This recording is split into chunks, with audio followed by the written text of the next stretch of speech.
Iran America Israel போர் வந்து ஒரு கடுமையான சூழ்நிலையில போயிட்டு இருக்கும்போது அமெரிக்க அதிபர் ட்ரம்போடைய ஒரு ட்வீட் உலக அரசியலே வந்து திரும்பி பார்க்க வச்சிருக்கு. உலக அரசியலையும் சரி வர்த்தகத்திலையும் சரி ஒரு பெரும் மாற்றத்தை வந்து உண்டு பண்ண ஆரம்பிச்சிருக்கு.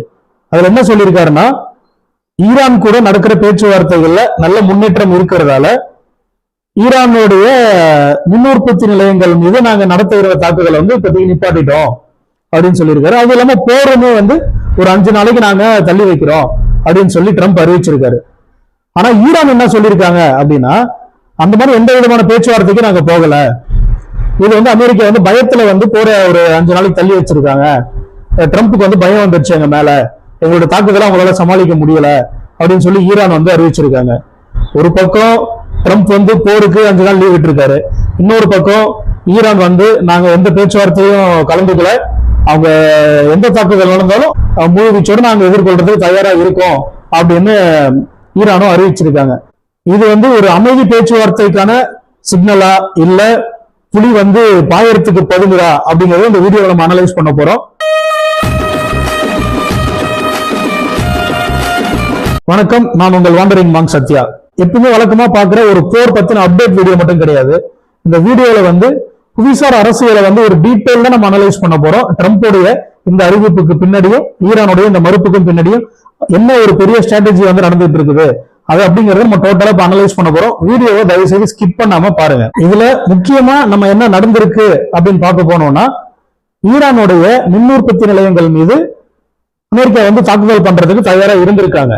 ஆனா அதுக்கப்புறம் என்ன சொல்றாரு ட்ரம்ப்னா, இந்த பேச்சுவார்த்தைகளை நல்ல முன்னேற்றம் ஏற்பட்டதால அந்த தாக்குதலை வந்து நாங்க நிப்பாட்டி வச்சிருக்கோம் இப்போதைக்கு, அது இல்லாம 5 நாளைக்கு போரை வந்து தள்ளி வச்சிருக்கோம் அப்படின்னு சொல்லியிருக்காரு. இதுல ஒருவேளை அமெரிக்கா வந்து ஈரானுடைய அந்த மின் உற்பத்தி நிலையங்கள் மீது தாக்குதல் நடத்தி இருந்தா என்ன ஆயிருக்கும் அப்படின்னா, டோட்டல் மின் உற்பத்தி ஸ்டாப் ஆயிருக்கும். அது இல்லாம எனர்ஜி கிரிட், அந்த ஒட்டுமொத்த மின் கட்டமைப்பு மேலேயுமே நாங்க தாக்குதல் நடத்திருப்போம் அப்படின்னு சொல்றாரு. அப்படி ஆகிருந்துச்சு அப்படின்னா ஈரான் ஃபுல்லாவே கரண்ட் இருந்திருக்காது, கவர்மெண்ட் ரன் பண்ண முடியாது, பேங்கிங் சிஸ்டம்ஸ் வந்து கொலாப்ஸ் ஆயிருக்கும், மக்களுடைய இயல்பு வாழ்க்கை வந்து ரொம்ப பாதிச்சிருக்கும். அப்படி ஆகிருந்துச்சு அப்படின்னா, ஏதாவது தாக்குதல் நடந்திருந்தா ஈரான் வந்து முழுவீச்சோட திரும்ப தாக்குதல் நடத்த ஆரம்பிச்சிருப்பாங்க.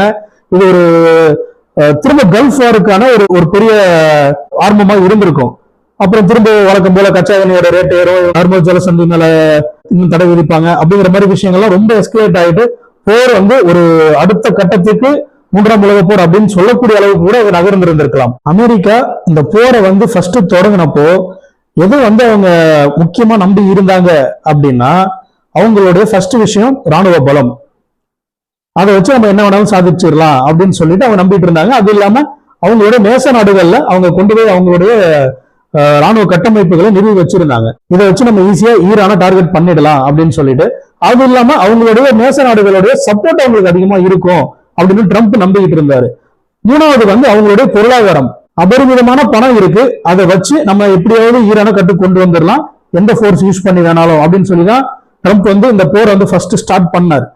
ஆனா ஈரானுக்கு என்ன பெரிய பிளஸ் பாயிண்ட்ஸ் இருந்துச்சு அப்படின்னா, ஈரானுக்கு அது ஹோம் கிரவுண்ட். அமெரிக்கா வந்து அவங்க நாட்டில இருந்து தளவாடங்கள் எடுத்துட்டு வந்து பக்கத்துல இருக்க நேச நாடுகளை வச்சுதான் ஈரானை அட்டாக் பண்ணணும். ஆனா ஈரானுக்கு அது ஹோம் கிரவுண்ட், அவங்களுக்கு ஃபுல் செட்டப் அங்க ஏற்கனவே இருக்கு. அவங்க அட்டாக்கை ஸ்டார்ட் பண்ணா மட்டும் போதும். அது இல்லாம ஜியாகிரபிக்கலா அவங்களுடைய லொகேஷன், அந்த ஹோர்முஸ் ஜலசந்தி பத்தி நம்ம நிறைய பேசியிருக்கோம். அதோடைய அந்த சோக் பாயிண்ட், உலகத்தோடைய கிட்டத்தட்ட 25% எண்ணெய் வர்த்தகத்தை வந்து அவங்க ஹோர்முஸ் ஜலசந்தியை கட்டுப்படுத்திட்டாங்க ஈரான் அப்படின்னா ஸ்டாப் ஆயிரும். அதனால வந்து ஒரு பெரிய குளோபல் எக்கனாமிக் கிரைசிஸ் வரும் அப்படிங்கிறது ஈரானுடைய பெரிய பிளஸ் பாயிண்டா இருந்துச்சு. அந்த ஹோர்முஸ் ஜலசந்தி பத்தி நம்ம நிறைய பேசியிருக்கோம். இருந்தாலும் சமீபமாவுன்னு ஒரு 4 நாளைக்கு முன்னாடி ட்ரம்ப் வந்து ஒரு அறிவிப்பு விட்டார், 48 மணி நேரம் கெடு கொடுக்குறோம், அதுக்குள்ள நீங்க வந்து ஹோர்முஸ் ஜலசந்தியில இருக்க கட்டுப்பாடை வந்து ஈரான் விலக்கிக்கணும், இல்லைன்னா எங்களுடைய மொத்த நேச நாடுகளோட படையும் வந்து அங்க நிற்கும் அப்படின்னு சொல்லி வந்து ஒரு எச்சரிக்கை விட்டுருந்தாரு. அதெல்லாம் ஈரான் கண்டுக்கவே இல்லை. நாங்க இப்படிதான் இருப்போம், நீ என்ன வேணாலும் வாடா பாத்துக்கலாம், யார் வேணாலும் கூப்பிட்டு வாடா அப்படின்னு சொல்ற மாதிரி அவங்க ரொம்ப ஸ்ட்ராங்கா தான் இருந்தாங்க. இந்த விஷயங்கள் தான் வந்து இப்போ ட்ரம்ப்புடைய இந்த பேக் அடிக்கிறதுக்கான காரணம் அப்படின்னு சொல்லி தோணுது. ஒருவேளை இந்த போர் இதே சூழ்நிலையில நமக்கு இப்போ போயிட்டு இருந்துச்சு அப்படின்னா என்ன ஆகும்னா, திரும்ப கச்சா எண்ணெயோட விலை அதிகமாக ஆரம்பிச்சிடும், குளோபல் எக்கனாமிக் கிரைசிஸ் வர ஆரம்பிச்சிடும், பணவீக்கம் அதிகமாயிடும் எல்லா நாட்டிலையுமே. இது ஒரு பக்கம் இருந்தாலுமே ட்ரம்ப்புக்கு அவருடைய நாட்டுல என்ன விஷயங்கள் அவர் ஃபேஸ் பண்றாரு அப்படிங்கிறது ரொம்ப முக்கியமா இருக்கு. அவருக்கு டொமஸ்டிக் பிரஷர் அதிகமாயிடும். உள்நாட்டிலேயே வந்து எதிர்கட்சிகளும் சரி இவருடைய கட்சிகளும் சரி இந்த போர் வந்து இப்படியே போயிட்டு இருந்துச்சு அப்படின்னா ஒரு பெரிய எக்கனாமிக் கிரைசிஸ் உள்நாட்டுல வரதுக்கான வாய்ப்பு இருக்கு. பொருளாதாரம் ஸ்திரத்தன்மை ஏற்று போறதுக்கான ஒரு வாய்ப்பு இருக்கு. மக்கள் மத்தியில இது பெரும் அதிருப்தியை ஏற்படுத்துறதுக்கான வாய்ப்பு இருக்கு அப்படின்னு சொல்லி அவருடைய கட்சி சேர்ந்தவங்களும் சரி எதிர்கட்சியினரும் சரி இதுக்கு ரியாக்ட் பண்ண ஆரம்பிச்சிருவாங்க. இது வந்து பெருசா வந்து அடுத்த எலெக்ஷன்ல ட்ரம்ப்போட கட்சிக்கு இது ஒரு பெரிய பாதிப்பை ஏற்படுத்தும். இதனாலேயே வந்து ட்ரம்ப் இந்த ஒரு 5 நாள் விண்டோ எடுத்திருக்காரோ அப்படின்னு சொல்லி நம்ம யோசிக்க வேண்டியதா இருக்கு. அமெரிக்க அதிபர் ட்ரம்ப்போடைய இந்த 5 நாள் போர் நிறுத்தத்துக்கு பின்னாடி பல ஹிடன் லேயர்ஸ் இருக்கு. அதை நம்ம ஒன்னொன்னா பிரேக் பண்ணி பார்ப்போம். ஃபர்ஸ்ட் விஷயம் என்ன அப்படின்னா ட்ரம்ப் வந்து பெரிய தாக்குதலுக்கு தயாராகிறதுக்கு இந்த 5 நாளை பயன்படுத்தி டைம் எடுத்துக்கிறாரோ அப்படின்னு சொல்லி நமக்கு தோணுது. ஏன்னா வந்து ட்ரம்ப் பொறுத்த வரைக்கும் நமக்கு நல்லாவே தெரியும், அவர் ஒன்றும் பெருசா பெரிய சொல்லின் செல்வர்லாம் ஒன்றும் கிடையாது. நான் சொன்ன வாக்க காப்பாற்றுவோம் அப்படிங்கிற மாதிரி நிக்கிற ஆள்லாம் கிடையாது. இந்த 5 நாள் பயன்படுத்தி திரும்ப இப்போ இது வரைக்கும் ஈரான் மேல அட்டாக் நடந்திருக்கு இஸ்ரேல் உதவியோட. இப்போ ரீஸ்டார்ட் பண்றதுக்கு அவங்களுக்கு டைம் எடுத்துக்கிறாங்களோ அப்படிங்கிற மாதிரி ஒரு டவுட் வருது நமக்கு. ரெண்டாவது விஷயம் என்ன அப்படின்னு பார்த்தோம்னா ஈரானுடைய ரியாக்ஷனை அப்சர்வ் பண்றதுக்கு இந்த 5 நாள் கேப் அவருக்கு தேவைப்பட்டிருக்கலாம். ஏன்னா போர் வந்து உச்சத்துல போயிட்டு இருக்கும்போது ஈரான் என்ன பண்ணிருக்காங்க, இஸ்ரேலுடைய மிகப்பெரிய எண்ணெய் சுத்திகரிப்பு நிலையத்தை அட்டாக் பண்ணிருக்காங்க. அந்த நிலையம் தான் வந்து இஸ்ரேலுடைய டோட்டல் எல்பிஜி சப்ளைக்கான மூலமா இருந்திருக்கு. அதை அட்டாக் பண்ணி அழிச்சிருக்காங்க ஈரானு. அதுக்கப்புறம் அமெரிக்கா என்ன பண்ணிருக்காங்க அப்படின்னா கார்க் ஐலாண்ட் ஈரானுடைய மாபெரும் எண்ணெய் கிடங்கு, அது வந்து கடலுக்கு நடுவில் இருக்கிற அந்த எண்ணெய் கிடங்கு அமெரிக்கா வந்து அட்டாக் பண்ணிருக்காங்க. சோ போர் உச்சத்துல இருக்கும்போதே இந்த விஷயங்கள்லாம் நடந்துட்டு இருக்குது. சரி ஒரு 5 நாள் கேப் விட்டு பார்த்தோம் அப்படின்னா ஈரானுடைய மனநிலை என்னன்னு புரிஞ்சிடும் அப்படின்னு சொல்லிட்டு தான் ட்ரம்ப் இந்த அறிவிப்பை வெளியிட்டு இருக்காரு. என்னன்னா ஈரான் வந்து தளர்வடைஞ்சிட்டாங்களா இல்ல சோர்வா இருக்காங்களா இல்ல திரும்ப வந்து ஃபுல் ரிட்டாலியேஷன்ல வருவாங்களா அப்படிங்கிற விஷயங்களை அப்சர்வ் பண்ணுவோம், கொஞ்சம் அமைதியா இருந்து அப்படிங்கிறதுக்காக இந்த 5 நாள் கேப் ட்ரம்ப்புக்கு தேவைப்படுது. ஏன்னா இந்த போருடைய தொடக்கத்திலேயே வந்து எந்த ஒரு முன்னறிவிப்பும் இன்றிதான் ஈரான் மேல வந்து அமெரிக்கா போர் தொடுத்தாங்க. அதுல ஈரானுடைய உச்ச தலைவர் கொல்லப்பட்டார். அதனால திரும்ப அந்த மாதிரி ஒரு விஷயம் நடந்தது அப்படின்னா ஈரான் எப்படி ரியாக்ட் பண்ணுவாங்க அப்படிங்கறது அப்சர்வ் பண்றதுக்காக தான் ட்ரம்ப் வந்து இந்த டைம் எடுத்திருக்காரு. மூணாவது விஷயம், உலக அளவுல ஈரான் மீது அமெரிக்கா தொடுத்திருக்கிற இந்த போருக்கு எந்த அளவுக்கு சப்போர்ட் இருக்கு அப்படின்னு சொல்லி செக் பண்றதுக்காகவும் இந்த 5 நாள் கேப் அவர் எடுத்திருக்கலாம். ஏன்னா அவருடைய ஆலைஸ் பொறுத்த வரைக்கும் நேட்டோ நாடுகளா இருக்கட்டும் இல்ல கல்ஃப் கண்ட்ரிஸா இருக்கட்டும் இந்த போர் ஆரம்பிச்சதுக்கு அப்புறம் பெருசா யாருமே ரியாக்ட் பண்ணல, அமெரிக்காவுக்கு சப்போர்ட் பண்ணவும் வரல இஸ்ரேலை தவிர. இப்போ சமீபமா ஒரு 3 நாளைக்கு முன்னாடி கூட இந்த நேட்டோ கண்ட்ரிஸ் எல்லாம் பிடிச்சி திட்டிட்டு இருந்தாரு, கோல பசங்களா இருக்கீங்கடா, நான் உங்களை நம்பி சண்டையில இருக்கேன்னா ஒருத்தங்க பக்கம் திரும்பி பார்க்க மாட்டேறீங்க அப்படின்னு சொல்லி திட்டிட்டு இருந்தாரு. சோ அந்த கேப் கூட இந்த சப்போர்ட் எப்படி இருக்கு, யாராவது வருவானுங்களா திரும்ப நம்ம கூட அப்படின்னு சொல்லி வெயிட் பண்ணி பாக்குறாரோ அப்படின்னு கூட நமக்கு ஒரு எண்ணம் வருது. 4வது விஷயம், மார்க்கெட் ரியாக்ஷனை வந்து செக் பண்றதுக்காக கூட ட்ரம்ப் இந்த கேப் எடுத்திருக்கலாம். ஏன்னா இப்போ வந்து அன்ஸ்டேபிளா இருக்கு வேர்ல்டு எக்கனாமி பொறுத்த வரைக்கும், உலக வர்த்தகம் பொறுத்த வரைக்கும் அன்ஸ்டேபிளா தான் இருந்துட்டு இருக்கு. அங்கங்க பல குழப்பங்கள் வந்து ஆகிட்டு இருக்குது. ஷிப்பிங் ரூட்ஸ் வந்து எல்லாமே டிஸ்டர்ப் ஆயிடுச்சு. இங்க இருந்து நமக்கு அமெரிக்கா போறதுக்கு அதிக டைம் ஆகுது. கல்ஃபுக்கான டோட்டல் இம்போர்ட்ஸுமே வந்து அந்த ஹார்முஸ் ஜலசந்தி பிரச்சனையால கட் ஆகிற அளவுக்கு இருந்துட்டு இருக்கு. இந்த 5 நாள் கேப் எடுத்தோம் அப்படின்னா வேர்ல்டு ட்ரேட் எப்படி போகுது அப்படிங்கிற ஒரு விஷயத்த கணிக்கிறதுக்காக கூட வந்து ட்ரம்ப் யோசிச்சிருந்திருக்கலாம். ஸ்டாக் மார்க்கெட்ஸ் பொறுத்த வரைக்கும் பேனிக் ஆகுதா இல்ல வந்து காமா மூவ் ஆகுதா, மற்ற கண்ட்ரிஸோட எக்கனாமி எந்த அளவுல இருக்கு, ஒருவேளை வந்து ட்ரம்ப் ஈரான் மேல ஃபுல் ஃபோர்ஸ்ல போர் தொடுக்க ஆரம்பிச்சுட்டா அது குளோபலி எப்படி வந்து பொருளாதாரத்தை பாதிக்கும், இல்ல அவங்க உள்நாட்டு பொருளாதாரத்தை எப்படி பாதிக்கும் அப்படிங்கிற விஷயங்களை அனலைஸ் பண்றதுக்காக கூட இந்த 5 நாள் கேப் வந்து அவர் எடுத்திருக்கலாம். நம்மளுடைய கணிப்புகளின்படி அமெரிக்கா வந்து ஒரு பெரிய தாக்குதலுக்கு தயாராகிற மாதிரி தான் தோணுது. ஏன் அப்படின்னு பார்த்தோம்னா அமெரிக்காவுடைய கடந்த கால வரலாறுகள் அப்படி இருக்கு. இந்த மாதிரி வந்து அறிவிப்பாங்க, கேப் எடுத்துக்கலாம், போர் வந்து நிப்பாட்டலாம், பேச்சுவார்த்தை போலாம் அப்படின்னு சொல்லி அறிவிப்பாங்க. திருப்ப வந்து ஒரு கேவலமான செயல தான் திரும்ப வந்து ஈடுபடுவாங்க. அது எல்லாமே ஒரு பக்கம் இருக்கட்டும். இன்னைக்கு அமெரிக்காவோட தலைவராக இருக்கிறது ட்ரம்ப். ட்ரம்ப்பை பொறுத்த வரைக்கும் அமெரிக்க மக்களுடைய நலனை விட அவங்களுடைய இன்ட்ரெஸ்ட்ஸை விட இவருடைய ஈகோவும் இவருடைய சுயலாபமும் தான் பெருசு. இன்னைக்கு வந்து ட்ரம்ப்புடைய இந்த நடவடிக்கைகள் எல்லாம் பார்க்கும்போது ஒருவேளை அந்த உலகத்தையே கட்டுக்குள்ள வைத்திருக்கிற அந்த இலுமினாட்டி குடும்பங்களுடைய கண்ட்ரோல்ல அவங்களுடைய வழிகாட்டுதலின்படி ட்ரம்ப் செயல்படுறாரோ அப்படிங்கிற ஒரு சந்தேகமும் நமக்கு வந்து பலமா இருக்கு. ஆனா இன்னொரு பக்கம் பார்க்க போனோம்னா ஈரான் வந்து அவங்களுடைய ஸ்டாண்ட்ல தெளிவா இருக்கிற மாதிரி தான் தெரியுது.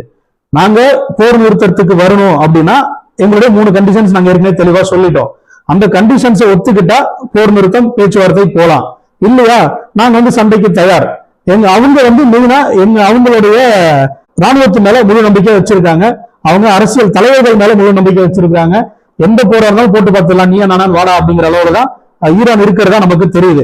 அந்த ஒரு காமெடியில வடிவேல ஒரு சின்ன பையன் கூப்பிடுவாங்க, கிட்னி திருடுவாங்க இல்லையா, அந்த காமெடியில வாடா வாடா போட்டு பார்த்துருவோம் வாடா நீயா நானும் அப்படிங்கிற மாதிரி ஈரான் தயாரா தான் இருக்கிற மாதிரி தான் தெரியுது. போருடைய இந்த 5 நாள் இடைவெளிக்கு அப்புறம் என்ன நடக்கும் அப்படின்னா, ஒண்ணு அமைதி பேச்சுவார்த்தை, அமைதி உடன்படிக்கை ஏற்பட்டு அவங்களுக்குள்ள நெகோசியேஷன்ஸ் போயிட்டு நான் இந்த தாக்குதலுக்கான இழப்பீடு தரேன் அப்படின்னு சொல்லி அமெரிக்கா ஒத்துக்கிட்டு அந்த மாதிரி நெகோசியேஷன்ஸ் போயிட்டு அமைதி திரும்புறதுக்கான வாய்ப்புகள் இருக்கும். 2வது, இதே மாதிரி ஒரு நீண்ட நாள் போர், ஈராக் மேல நடத்தப்பட்ட ஒரு நீண்ட நாள் போர் உட்காந்து பொறுமையா அமெரிக்கா ஸ்ட்ராட்டஜைஸ் பண்ணி ஒரு பார்ட்டா ஈரான டைம் எடுத்து செஞ்சு முடிக்கிறதுக்கு பார்ப்பாங்க. ஈரானும் அதுக்கான ரிட்டலியேஷன்ஸ் வந்து எதிர் தாக்குதல் பண்ணிட்டு தான் இருப்பாங்க. இன்னும் ஒண்ணு, முழு தாக்குதல் அமெரிக்கா வந்து ஃபுல் ஃபோர்ஸையும் கொண்டு வந்து இஸ்ரேலையும் அவங்களுடைய நேச நாடுகளையும் வச்சுட்டு ஈரான் அட்டாக் பண்ணுவாங்க. அட்டாக் பண்ணி உடனடியா இந்த போரை முடிவுக்கு கொண்டு வரதுக்கு என்ன வழி அப்படிங்கறத அவங்க பார்ப்பாங்க. இந்த 3 விஷயங்கள் தான் இந்த 5 நாளுக்கு அப்புறம் நடக்கும் அப்படிங்கிறது நம்மளுடைய ஒரு அனாலிசிஸா இருக்கு. சோ இப்ப பார்த்தோம்னா எல்லா ஆப்ஷன்ஸுமே ஓப்பனா இருக்கு. ஒரு பக்கம் இஸ்ரேல், அமெரிக்கா நாங்க ஈரான் கூட பேச்சுவார்த்தை நடத்துறோம், அந்த 5 நாள் போர் இடைவெளி விடுறோம் அப்படிங்கிற மாதிரி ஒரு ஸ்டாண்ட்ல இருக்காங்க. ஈரான் பொறுத்த வரைக்கும் பேச்சுவார்த்தைக்கு எங்களுக்கு வந்து சம்பந்தம் இல்லை, நாங்க அதுக்கான நடவடிக்கை எடுக்கவே இல்லை, நாங்க இன்னும் போர்ல தான் இருக்கோம் அப்படின்னு சொல்லி ஈரானும் அறிவிச்சிருக்காங்க. இப்ப என்னன்னா இந்த 2 சைடும் ஆடுற கேம் என்னங்கிறது யாருக்குமே புரியல. எல்லாமே ஒரு குழப்ப நிலையில தான் இருக்காங்க. இந்த கேமோடைய கண்டிஷன்ஸ் மாறுச்சு அப்படின்னா என்ன ஆகலாம்? ஒண்ணு, 3ஆம் உலக போர் வரத்துக்கான வாய்ப்புகள் அதிகம், இல்ல உலக அமைதி திரும்புறதுக்கான வாய்ப்புகள் அதிகம். 3ஆம் உலக போர் வந்துச்சுன்னா திரும்ப நம்ம பேசின மாதிரிதான் பொருளாதார நெருக்கடிகள் அதிகமாகும், ஆயில் பிரைஸ் அதிகமாகும், உலகமே கச்சா எண்ணெய் நம்பிதான் ஓடிட்டு இருக்கு, அதோடைய சப்ளை கட் ஆகும், உலக வர்த்தகம் பாதிக்கப்படும். அமைதி திரும்பிச்சு அப்படின்னா அதுவும் எத்தனை நாளைக்கு அப்படிங்கிறத நம்மளால ஷுவரா சொல்ல முடியாது. இந்த பேச்சுவார்த்தைகள் பத்தி சொல்லும்போது இந்தியாவில் இருக்க ஈரான் தூதரகம் நேற்று ஒரு நைட் ஒரு ட்வீட் போட்டிருக்காங்க. என்னன்னா, இந்த அமைதி பேச்சுவார்த்தைகளுக்கும் ஈரானுக்கும் எந்த சம்பந்தமும் கிடையாது, நாங்க இன்னும் போர்ல தான் இருக்கோம். இந்த அறிவிப்பு மூலமா ட்ரம்ப்பும் இஸ்ரேலும் வந்து உலக கவனத்தை திருப்புறதுக்கான பிளான் பண்றாங்க. அப்படி கவனத்தை திருப்பிட்டு வேற ஏதோ பெருசா செய்யறதுக்கான நடவடிக்கைகள் அவங்க இறங்கி இருக்காங்க அப்படின்னு சொல்லி இந்தியாவில் இருக்க ஈரான் தூதரகம் அறிவிச்சிருக்காங்க. இதே விஷயத்தை தான் இந்தோனேஷியாவில் இருக்க ஈரான் தூதரகமும் சரி, மலேசியாவில் இருக்க ஈரான் தூதரகமும் சரி, அது இல்லாம உலக நாடுகள் பல நாடுகள்ல இருக்க அந்த தூதரகங்கள் வந்து அவங்களுடைய ஸ்டாண்டர்ட் தெளிவாக நேற்று அறிவிச்சிருக்காங்க. ஏன்னா அமெரிக்காவை பொறுத்த வரைக்கும் இன்னும் பல்வேறு நாடுகள் மேல அவங்களுடைய தாக்கத்தை வந்து அவங்க செலுத்துறதுக்கு தயாராகிட்டு தான் இருக்காங்க அப்படின்னு தான் தெரியுது. இப்போ அடுத்ததா கியூபா மேல அவங்களோட கவனம் போயிருக்கு. அவங்க கியூபாவை வந்து டேக் ஓவர் பண்ணணும் அப்படிங்கிற ஒரு பேச்சுகள் வந்து அதிகமாக அடிபெற ஆரம்பிச்சிருக்கு. அது அவங்க பை ஃபோர்ஸ் ராணுவத்தை யூஸ் பண்ணி பண்றாங்களா, இல்ல பேச்சுவார்த்தைகள் மூலம் டேக் ஓவர் பண்றாங்களா அப்படிங்கிறது தெரியல. ஏன்னா ஏற்கனவே வெனிசுலாவை காலி பண்ணி விட்டுட்டாங்க, அந்த அதிபரை கைது பண்ணிட்டாங்க. லாட்டின் அமெரிக்கா மேல இவங்களோட இன்ஃபுளுன்ஸை இன்னும் அதிகமா செலுத்துறதுக்கான வழி என்னங்கிறத அமெரிக்காவும் பார்த்துட்டு இருக்காங்க. இது இப்படியே போயிட்டு இருந்துச்சுன்னா ஒரு குளோபல் அன்ரெஸ்ட் இருந்துகிட்டே தான் இருக்கும். எங்க போய் முடியும்னு தெரியல. எல்லா விஷயத்துக்கும் உடனடி தீர்வு வந்துடும் அப்படின்னு நம்ம எதிர்பார்க்க முடியாது. பொறுத்திருந்து பார்ப்போம் என்ன நடக்குதுன்னு. அதுவரை உங்கள் வாண்டரிங் மான் சத்யாவுடன் இணைந்திருங்கள்.